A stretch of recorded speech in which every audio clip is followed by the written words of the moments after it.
अरे सुशीला बहन, कहाँ जा रही हो? अरे कुछ नहीं दीदी, छोटुआ स्कूल में गिर गया था ना, तो स्कूल वालों का फ़ोन आया था। कह रहे थे कि अपने बच्चे को लेकर घर जाइए, इसे चोट लग गई है ना थोड़ी सी उसके पैर में, तो वही इसको लेने गई थी। क्या ही बताऊँ दीदी, बच्चे अच्छे रहते हैं तो ऐसे ही परेशान करते हैं, इतना परेशान कर देते हैं ये दोनों। नहीं, कोई बात नहीं बहन, बच्चे अच्छे तो शैतानी करेंगे भी, अब बच्चे शैतानी नहीं करेंगे तो क्या हम क्यों करेंगे? हाँ दीदी, अब बच्चों की शैतानी देखने के लिए भी नसीब होना चाहिए ना।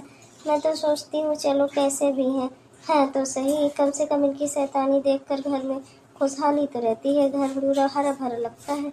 अब जिसके बच्चे नहीं हैं उनका घर तो सूना ही पड़ा रहता होगा। हाँ, कह तो तुम सही रही हो।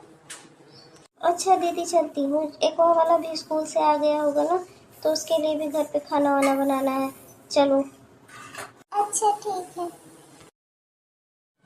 पता नहीं क्या बात है मेरे नसीब में, मेरा ही नसीब खराब है, मेरे ही साथ ऐसा हुआ। भगवान ने सबको बच्चे दिए हैं, बस मुझे ही कुछ नहीं दिया।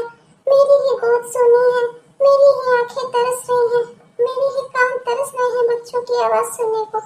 मैं जिससे भी बात करती हूँ वो कुछ ना कुछ बात लाकर मुझे इस बात का ताना जरूर मार देता है। पर क्या करूँ, क्या मैंने जानबूझ के बच्चे नहीं किए? मैं कितना चाहती हूँ कि मेरे भी घर में बच्चे हों, पर मैं क्या करूँ, इसमें तो भगवान की ही मर्जी होगी ना। जब वो चाहेंगी तभी मेरे आंगन में नन्हे मुन्ने बच्चे खेलेंगे। अरे तुम पागल वागल हो गई हो क्या? ऐसे घर पर चली आई, अभी वो आ ही रही होगी। अगर वो तुम्हें यहाँ देखेगी तो मैं उससे क्या कहूंगा? तुम पागल वागल हो गई हो क्या? तुम्हारा दिमाग ठीक है? अच्छा था वहीं बाहर बाहर मिलते थे, अब पता नहीं क्या तुमको झक लगी है घर पर आने की। मैं कुछ नहीं जानती, तुम्हारी बीवी माँ तो वैसे भी नहीं बन सकती, तो तुम्हें मुझसे शादी कर लेनी चाहिए ना। क्या तुम उसके पीछे पड़े हो? उसको छोड़ो और मुझसे शादी कर लो, समझ में आया? मैं ऐसा नहीं कर सकता, मेरे घर परिवार नाते रिश्तेदार सब क्या कहेंगे? और अभी इस शादी को सिर्फ 6 ही साल हुए हैं, और अभी वो कोशिश कर रही है। भगवान ने चाहा तो आगे उसकी गोद भर जाएगी। पर तुम इन सब से दूर रहो, इन सब मामलों से। जब तुम्हारा मेरा रिश्ता हुआ था तभी मैंने तुमसे कहा था कि मैं तुमसे शादी नहीं कर सकता, हमारा रिश्ता से बाहर बाहर ही चलेगा। पर अब तुम्हें ये शादी की नई नई झक लग रही है। मैं कुछ नहीं जानती, मुझे बस तुम्हारे साथ रहना है। उसे तुम घर से निकालो और ये घर मुझे दो। अरे आ गई तुम। अरे बड़ी जल्दी आ गई, क्या हुआ? मंदिर में पूजा वूजा कराई तुम? पूजा तो कर रही जी, पर पता नहीं भगवान मेरी कब सुनेंगे। उन्हीं से अब एकमात्र आशा है। ये लड़की कौन है? अरे मैं तो इसको अभी देख रही हूँ, ये कौन है? ये मेरे दूर के रिश्तेदार की लड़की, मतलब मेरी दूर की बहन लगी, मेरी दूर की बहन है ये बहन। अरे वाह, ये तो बहुत ही खुशी की बात है। अब तक हम दोनों ही इस घर में रहते थे, तुम्हारी कोई बहन है तुमने कभी बताया नहीं था। तुम्हारी दूर की ही सही, पर ये है तो मेरी ननद, मैं इसका बहुत ख्याल रखूंगी। और ननद रानी, चलो फिर, चल आज से ही तुम्हें घर का काम वाम सिखाती हूँ। आखिर तुम्हारी भी तो एक दिन शादी होनी है। चलो, मुझे कुछ खुशी का बहाना तो मिला। निहायत ही दुष्ट आदमी है। यहाँ मैं घर की मालकिन बनने आई हूँ और ये मुझको अपनी बहन बना के बैठा है, पागल कहीं का। अरे क्या हुआ ननद रानी, काम वाम करने में अभी कोई दिक्कत है क्या? चलो ठीक है, आज के लिए तुमको छूट है। चलो तुम आराम कर लो, नहा धो लो। आज जो मैंने बनाया तुम वही खा लो, लेकिन कल से मैं तुम्हें खाना बनाना सिखाऊंगी। आखिर अपने भाभी के साथ रहने का तुम्हें कुछ तो फायदा हो। तुम्हारे भैया कहते हैं कि मैं खाना बहुत ही अच्छा बनाती हूँ। मैं देखना, मैं तुम्हें सब सिखा दूंगी। हाँ बिटिया, संभाल के वो सब सब्जियां उधर रख दे। सारी इधर ताजी ताजी वाली इधर रख दे। हैं वो खराब हो गई हैं, उनको वहां से हटा दे। हैं लो भैया, 1 किलो टमाटर दे दो, 1 पत्ता गोभी दे दो, 1 फूल गोभी दे दो। अरे वाह, ये कौन है तुम्हारी दुकान पर? ये प्यारी सी बच्ची, तुम स्कूल नहीं जाती क्या? तुम यहाँ क्या कर रही हो? अरे बहन जी, मेरी बेटी है, अब स्कूल स्कूल जाकर पढ़ लिख कर क्या ही करेगी। मैंने सोचा दुकान पर ले आता हूँ, मेरी थोड़ी मदद करवा देगी। अब मेरे पास इतने पैसे तो है नहीं कि इसकी पढ़ाई लिखाई में खर्चा कर सकूं। आपका सारा हिसाब जोड़ के 60 रुपए हुआ है आंटी जी। अरे वाह, ये तो बहुत ही होशियार है, पढ़ने में भी अच्छी है। तुम इसका नाम स्कूल में लिखाओ, तुम्हें इसकी फीस की चिंता करने की कोई जरूरत नहीं, इसकी पढ़ाई लिखाई का खर्चा मैं दूंगी। भगवान ने मुझे इतना सामर्थ्य तो दिया ही है कि कम से कम एक बच्ची को मैं पढ़ा सकूं।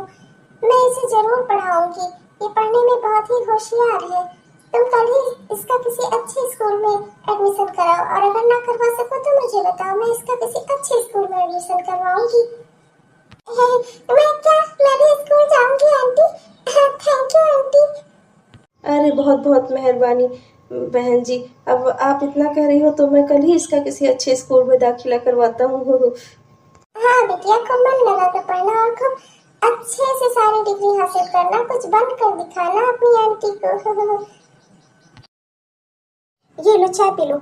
ये तुम हमेशा मुझसे दूर दूर क्यों भागते रहते हो? एक तो मुझे यहाँ घर में अपनी बहन बना लिया है, ऊपर से तुम हमेशा ऐसे दूर दूर भागते रहते हो, क्या है? हाँ अरे पगला वगला गई हो क्या?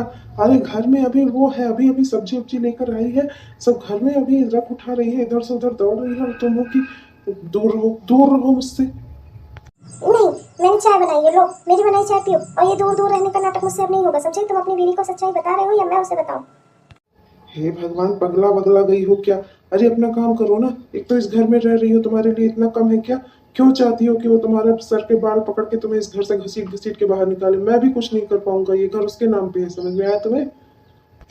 अरे तुम समझते क्यों नहीं हो? अगर हम दोनों साथ में हैं तो फिर उसकी जरूरत ही क्या है? तुम उसे बता दो ना कि तुम मेरे साथ में हो, तो मुझे उससे पसंद नहीं करते, अब उसे बता दो, छोड़ दो उसे। तुम्हारा टेप रिकॉर्डर फिर से शुरू हो गया, जाओ अपना काम करो, जाओ। अरे ओ ननद रानी, मैं तुम्हें यहाँ से वहाँ ढूंढ रही हूँ और तुम यहाँ अपने भैया को चाय पिलाने में व्यस्त हो। आ गई, फिर शुरू हो गई मेरे भैया बनाने पे इसको तो मैं। अरे कभी भाभी को भी चाय पिला दिया करो, ये सारा सब कुछ भैया के लिए ही करोगी तुम। तुम्हारे भैया का ख्याल रखने के लिए मैं हूँ, तुम मेरा ख्याल रखो। आखिर तुम्हारी भाभी हो ना, भाभी माँ समान होती है और भैया पिता समान होता है। बस ये लो, भैया ने तो लिया नहीं, अब आप ही पी लो, मैं चलती हूँ। अरे चलती कहाँ हूँ, ये घर का सारा काम पड़ा है, सारी सब्जी उब्जी ले आई है मैंने, सब फ्रिज में रख दिया है, और जो सब्जी बननी है उसे निकाल दिया है। चलो काटो पकाओ, चलो काम पे लगो। तुम्हें सारे काम सिखा दूंगी मैं, ऐसा सिखा दूंगी ना कि जब तुम लौट के अपने मम्मी पापा के पास जाओगी तो वो भी मेरी तारीफ करेंगे कि उनकी लड़की को मैंने कितना सिखा पढ़ा दिया। चलो चलो, आज से तुम्हारी ड्यूटी शुरू, चलो काम पे लगो, चलो। अरे भैया समझाओ ना भाभी को। अरे वो क्या समझाएंगे, मैं उन्हें समझाती हूँ। चलो तो पहले चलो यहाँ से। जैसा तुम्हारी भाभी कह रही है वैसा करो, जाओ जाओ। अच्छा, तुमको तो मैं देख लूंगी। ठीक है भाभी, चलो चलते हैं। लो जी चाय पी लो। नहीं, मैं ऑफिस के लिए लेट हो रहा हूँ, मैं जा रहा हूँ, ठीक है? चलो, सब कुछ अच्छा चल रहा है जिंदगी में।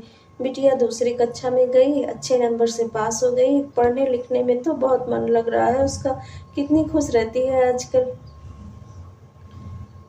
पर उसने कहा है कि अब की जब मैडम जी आएंगी तो मैं उससे उनकी बात करवा दूं, और वो उनसे मिलकर उनको अपना रिजल्ट दिखाना चाहती है, उनको थैंक यू बोलना चाहती है। अब की आए मैडम जी बहन जी तो मैं उनको बता दूं। और भैया सब ठीक ठाक? लाओ 2 किलो आलू दे दो, 1 किलो टमाटर दे दो, मूली दे दो, गाजर दे दो, ये सब चीजें दे दो, पैक कर दो। और बताओ कितना हुआ? बिटिया और अच्छी है, अच्छे से स्कूल में पढ़ रही है ना? अब तक तो उसका पहला एग्जाम हो गया होगा, कैसा रहा सब कुछ? बढ़िया तो है ना? वो खुश तो है ना? अरे हाँ हाँ बहन जी, आपका बहुत बहुत शुक्रिया। आपकी वजह से मेरी बिटिया बहुत ही अच्छे से पढ़ रही है, बहुत ही बड़े स्कूल में, और उसका पढ़ाई में बहुत मन भी लग रहा है। पहली कक्षा में वो अपने अव्वल आई है, आपसे मिलना चाहती है। मैं बस उसे अभी लेकर आया, आप यहीं रुकिए 2 मिनट। बहन जी वो बहुत ही जिद कर रही थी आपसे मिलने की, मैंने भी उससे कहा कि आपकी बहन जी आएंगी तो मैं तुझे मिलवा दूंगा, बस यहीं रुकिएगा, मैं अभी लाता हूँ उसे। अरे अच्छा ठीक है भैया, मैं यहीं रुकी हूँ, बुला लो उसे। अरे आंटी मैं आपसे मिलने के लिए कितना परेशान थी। आंटी थैंक यू, आप मुझसे मिलने के लिए आई। अरे हाँ बिटिया, क्यों नहीं मिलूंगी, यहाँ आओ मेरे पास आओ। कितने नंबर आए तुम्हारे, कैसा रहा स्कूल तुम्हारा? मेरी कक्षा में अव्वल नंबर आए आंटी। और आपको पता है स्कूल में मैम ने मेरी बहुत ही तारीफ की, वो मुझसे कह रही थी कि तुम पढ़ने में बहुत ही अच्छी हो, तुम बहुत आगे तक जाओगी। अरे वाह, ये तो बेहद खुशी की बात है। ऐसे ही मन लगा कर पढ़ाई करना। और हाँ, तुम किसी भी चीज की चिंता मत करना भैया, तुम बस बिटिया की पढ़ाई अच्छे से करवाना, ठीक है? ये जितना पढ़ना चाहे इसे उतना पढ़ाना, और जो बनना चाहे इसे बनने देना, ठीक है? अरे हाँ हाँ ठीक है बहन जी, अब मैं इसकी पढ़ाई नहीं रुकवाऊंगा।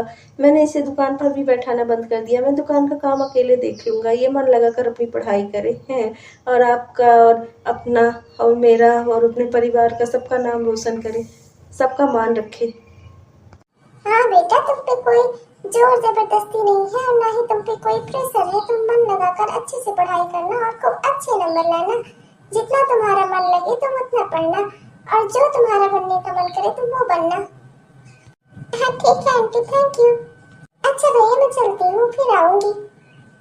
भगवान, ये आंटी कितनी अच्छी है, इनकी जो भी इच्छा हो उसे पूरी करना, बिना किसी स्वार्थ के मेरे लिए इतना कुछ कर रही है। इनकी सारी मनोकामनाएं पूरी करना भगवान। आपकी बहन की ट्रेनिंग बहुत ही अच्छे से चल रही है, देखना एक दिन वो सब कुछ सीख जाएगी। अरे अरे अच्छा है, जैसे तुम्हें ठीक लगे तुम वैसे ही, जो तुम्हें सही लगे करो। अरे किसका फोन आ रहा है, देखो जरा। अरे ये तो डॉक्टर साहब का फोन है। अरे हाँ, उनके यहाँ कुछ तबीयत ठीक नहीं लग रही थी तो कुछ चेकअप करवाया था। देखो क्या बताने के लिए फोन कर रहे हैं। हेलो, हाँ हेलो, हाँ डॉक्टर साहब, हाँ हाँ मैं ही बोल रही हूँ, बताइए जी। अरे अच्छा, ये तो बेहद खुशी की बात है। मैं अभी ये खुशखबरी सबको देती हूँ। अरे क्या हुआ, कौन सी खुशी की बात है, मुझे भी बताओ जरा, मैं भी खुश हो लूं। अरे तुम्हें पता है, तुम पापा बनने वाले हो और मैं मम्मी बनने वाली हूँ। डॉक्टर के यहाँ चेकअप कराया था, अभी डॉक्टर साहब के यहाँ से फोन आया है और उन्होंने कंफर्म किया है कि मैं मम्मी बनने वाली हूँ और तुम पापा बनने वाले हो। तो खुशी की बात तो है ही ना। अरे वाह, ये तो बेहद खुशी की बात है। मैं तो अभी पूरे मोहल्ले में, पूरे गांव में सबको लड्डू बंटवाऊंगा। अरे क्या, आप दोनों मम्मी पापा बनने वाले हो? हाँ, तुम बुआ बनने वाली हो। अपने प्यारे भतीजा या भतीजी को खिलाने के लिए तैयार हो। अब तो तुम्हें मेरी खूब सेवा भी करनी पड़ेगी और तुम्हें अपने भतीजा और भतीजी की सेवा भी करनी पड़ेगी। अब वो दोनों वो जो भी होगा ना, वो छोटा होगा ना, तो तुम्हें उसके डायपर बदलने होंगे, उसे नहलाना धुलाना होगा। ये सब काम तुम ही तो करोगी। तुम बहुत ही उचित समय से घर आई हो। करती भाभी, लेकिन क्या है ना कि मेरे घर से फोन आया है, मुझे देखने वाले कुछ लोग आए हैं, अब मैं अपने घर जा रही हूँ। मेरा यहाँ रहने का अब कोई मकसद नहीं है, मैं चलती हूँ भाभी। बाद में मैं चलती हूँ, ठीक है? अरे इतनी खुशी की बात है, तुम्हें तो अब यहाँ रुकना चाहिए। अब तुम जा रही हो, अपने भतीजे के ड्राइवर नहीं चेंज करोगी, कौन करेगा ये सब? बताओ, तुम चली जाओगी तो। मैं जरूर करती भाभी, पर मेरा जाना जरूरी है, मैं चलती हूँ। तुम्हें तो मैं देख लूंगी। ये सब तुम्हारी अच्छाइयों का, तुम्हारे अच्छे कर्मों का और तुम्हारी अच्छी दुआओं का फल है, वरना को मुझे नहीं लगता था कि कभी हमारी ये इच्छा पूरी भी हो पाएगी। भगवान ने हमारी सुन ली है। हाँ जी, अब तुम बस तैयारी करो, हमारे घर में भी नन्हे मुन्नों की आवाज गूंजेगी, नन्हे मुन्नी की किलकारी गूंजेगी। हेलो दोस्तों, उम्मीद है कि आपको हमारा वीडियो अच्छा लगा होगा।